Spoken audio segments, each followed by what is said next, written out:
Yon! What's up mga kalumutes? Yan, nandito na naman tayo. Another day, another vlog. Nandito tayo sa ating ibunan, syempre.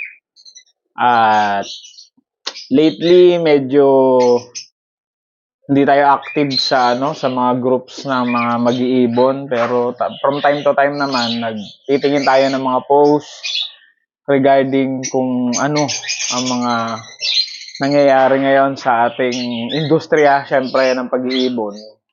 At nakakalungkot naman, parang magulo pa rin. Magulo pa rin sa industriya natin.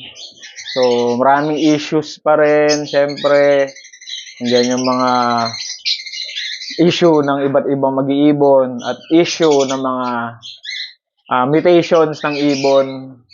Yan ang mga karaniwan na nakikita natin, siyempre, sa buying, sa kung ano-ano pa. Kaya talagang masasabi ko lang medyo struggle pa rin yung mundo natin ng pag-iibon. Talagang wala pang linaw kung magkakaroon pa ba talaga ng mga buying, kung ano pa talaga yung mga matitinong mutation na dapat na inaalagaan natin, kung yun, mga ganyan, mga talagang hindi ako masyado talagang nagbabasa ngayon sa Facebook, lalo sa industriya natin sa pag-iibon. Napakadalang ko na rin mag-upload, panay shorts na rin. So ito, bibigyan ko lang kayo ng isang tour dito sa ating ibunan kasi talaga namang ang pag-iibon ngayon para sa akin ewan ko sa iba, medyo struggle talaga.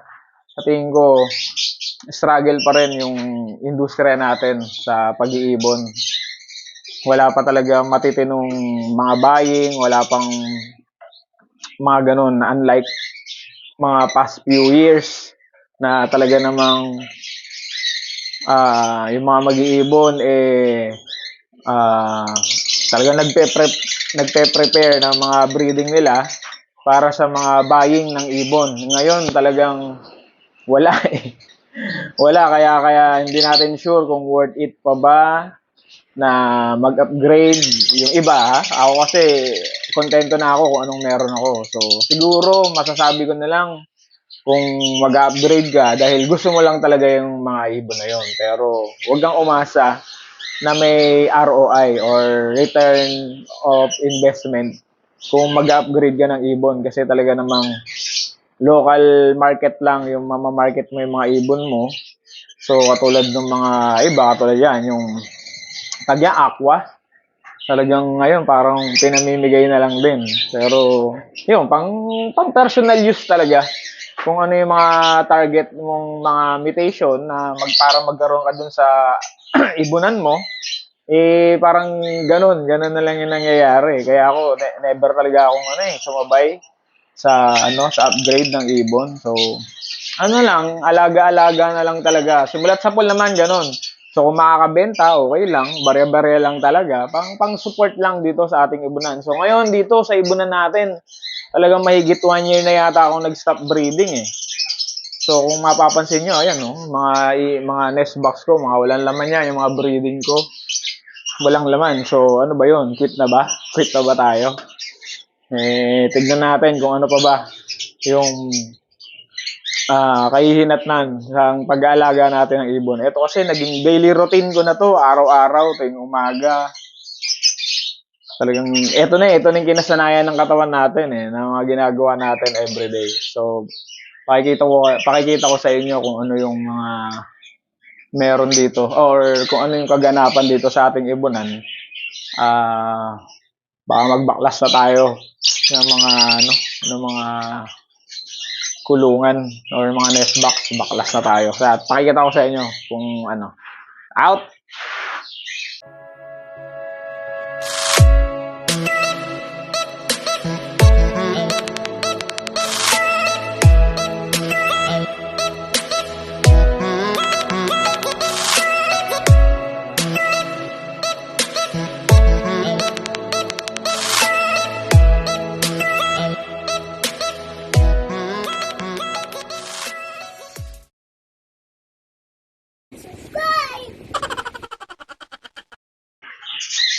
So ayan guys, tingnan nyo, halos walang laman ang ating mga breeding cage.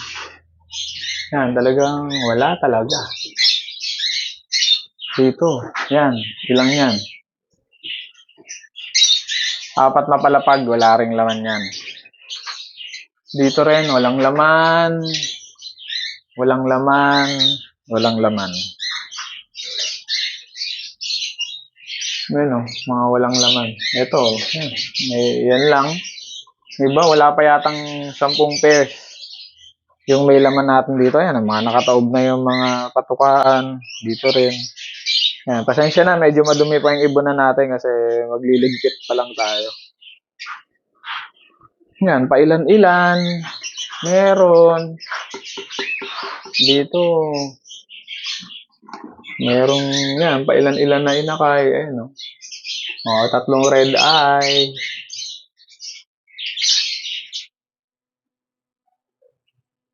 Parang ano to? Lutino, Crimino, Albino. Kasi merong isang naligaw na hindi... Pero kapatid nila yan, magkakapatid yan lahat. Meron isang naligaw na hindi red eye. Walang red eye sa magulang yan. Yan, no? Par blue, split opa, split ino. Tsaka green, split ino. Yan lang, kaya sex link hen kung magkakaroon dito ng babae. Yan, pahihirapan na naman tayo ng albino na to kung babae o lalaki. So yan, share ko lang. Yan yung ibunan natin ngayon na halos walang laman. Nag-stop talaga tayo sa breeding. Kasi talagang hindi natin alam. Ito, wala ring laman yan. Wala eh. Medyo hindi matutukan. Siyempre, at hindi malinaw. Actually, hindi naman ako nag-i-aim talaga sa buying. O, ayan. Magkakasama na sila dyan. Yung mga Albson natin. Dito, yung mga Hagoromo project na panay lalaki. Ito, mga ano yan. Mga project pang Ino rin yan. Ayan din, pang project Ino. Dito, halos wala rin mga nakasalang. Wala rin mga laman. Yan, nandito yung mga painakay natin. Dito, mga pang project Ino rin yan. Lutino Opa project. Yan. Basta ba mga project Ino yan? Ito, mga Albs 1. Ito, mga pastel. Ito, mga normal. Yan, mga normal. Ito, mga kargado ng dilute. Ito, mga perso. Green perso. Dito, ano din, ganun din. Mga green perso din. Hindi rin na mga naisasalang. Sobrang matured na yung mga yan. Ito, nakakulo na yung mga kits dito. Yan, hindi pa nakain itong mga to eh. Tanghali na. Kasi, ito rin, sama-sama na rin sila dito. Yan, assorted. Ito rin, ang mga Albs 1 din dito. Albs 1, tsaka yan, perso. Yan, mga diet mode yung mga yan. Kaya nandiyan dyan sila. Yan ang ating ibunan ngayon. Halos walang nakasalang. At siguro, magbabaklas na muna tayo ng ating mga nest box. Diba? Nakakalungkot. Dati sobrang puno. Ngayon siguro, baklas muna tayo. Ayan, tingnan nyo kung anong itsura niya mga yan.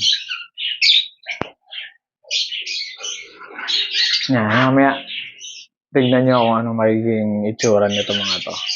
Out muna tayo mga kapatid. Out! Subscribe! Subscribe!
few moments later. So, ayun. Natapos na tayo mga kalumute. So, ayan. Kanina, dalawahan yung ano niyan, nest box. So, ngayon, tinanggal ko muna yung kabila. So, double AC type. Ginawa kong pang isang breeder na lang muna. Yan, kasi matagal na rin naman tayong hindi nag-breed. So, minabuti ko na muna na ganyan muna yung maging setup natin. Kasi sayang din eh. So, para mas malaki yung liparan nila.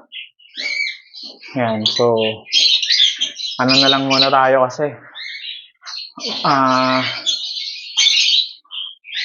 Selective breeding muna tayo. Yan, no? Mga Project Ino yan. Mga Project Ino, back-to-back pa yan. Tapos yun, sa kabilang side, hindi pa natin natanggal. So, naubusan tayo ng takip nung mga double AC type. Ano muna tayo. Hindi ko alam kung saan ko na ilagay kasi yung iba. Kaya, yan naman yung susunod. Pero ditong side, ito may makita kayo dito na dalawa pa yung laman kasi may inakay. Kaya hindi ko matanggal. Dito rin kasi may inakay din dito kaya hindi pa natin matanggal. Ano, kung mapapansin nyo, mga project natin. Panay pang project, ano yan. Panay project na mga ino. Yun yung mga karaniwan nating breeding dito sa ating ibunan. Ayan. Pero may mga nakasalang pa rin tayong mga normal. Yan, dito yung sa baba. Ito, gagawin ko yung dalawahan. Hindi ko tatanggalin. So, dalawahan pa rin yan dito sa baba. Mga dito lang second, third, and fourth row gagawin natin isang nest box lang sa double AC type para tignan natin kung anong mangyayari sa breeding nila. Yun. So, ayan, tapos na tayo. Hindi pa nakakain yung mga alaga natin. I-check muna natin kung ano magiging result ng ginawa natin dito sa ating mga breeders na ginawa nating isang breeder sa isang double AC type. Yan. Dati ko pa gustong gawin yan eh. Pero kasi ang dami ko nakasalang before kaya hindi ko magawa dahil mina-maximize yung space natin kasi medyo maliit lang kaya ginagawa ko dalawa. Ito kung napapansin nyo dito, dalawa pa yung nakalagay kasi may inakay pa dito. Hindi ko pa patanggal. So soon, lilipat natin yan para isang breeder sa isang double AC type. Ayan. So yan ang kaganapan sa ating ibunan. Konti na lang yung mga nakasalang kasi lahat talaga nasa flight. Nag-stop tayo ng breeding dahil nga sa mahal ng patuka, ng mga vitamins. Tapos, syempre dito, ginagamit lang naman nating vitamins dito is yan, biopets. Biopets lang tayo. Yun, yun, kasi pag maraming painakay, ang lakas eh. Ang lakas sa patuka. Kaya, di ba naman, nakita nyo yung nakaraan, mayroon tayong video na gumagamit na tayo ng Integra 2000 para sa, pang support din sa pagkain ng mga nasa flight. Hindi pure na seeds. Hinahaluan natin ng Integra 2000 para mas makatipid sa seeds dahil mas mura yung per kilo ng Integra 2000. Kaya, yun. Yan ang ginawa natin. So, disyarte lang yan sa pag-iibon. Maging happy na lang tayo kung anong meron tayo. Huwag na tayo makisawsaw dun sa mga gulo na nangyayari sa kung ano man yung mga binabash nila. Lalo may mga mutation ngayon na laging questionable. Yun, ano na lang, daanan na yun na lang, huwag na kayong makisabay. So, kung ano lang yung meron kayo, at kung ano lang yung kaya nyong bilhin, yun lang masasuggest ko sa inyo. Mag-stick kayo sa ganun. Kung kaya nyo yung mga high mutation, go. Pero, yun, huwag kayong mag-expect ng ROI. Talagang sa ngayon, dahil medyo tagilid talaga ang industriya ng pag-iibon. Mostly pang personal use ang yung nangyayari dahil hindi naman talaga, walang export sa ngayon. Kaya enjoy na lang talaga ngayon yung pagbibreed natin ng mga alaga nating ibon. Meron naman kahit pa paano na nabibili, pero once in a blue moon, kasi tayo, hindi naman tayo din nagpo-post ng mga pangbenta, napakadalang. So mostly mga repeat customers lang yung mga pumupunta at bumabalik dito sa ating ibonan, tsaka mga referrals lang din.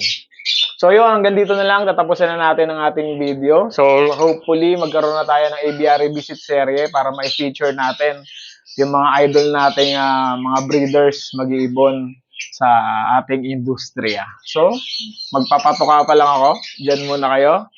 At lagi niyong tandaan, i-enjoy nyo lang yung pag-aalaga nyo ng ibon. Huwag kayong magpa-stress. Huwag na kayong mag-abol kung ano man yung mga malulupit na mutation ngayon. Kung kaya nyong bilhin, go. Pero wag nyo nang i-expect yung napakabilis na ROI. Swertihan na lang. Sabi nga ngayon, swertihan na lang talaga ngayon sa pag-iibon. Lalo sa pagbebenta ng ibon. So marami naman dyan na mga idol natin na napakagaganda ng mga ibon.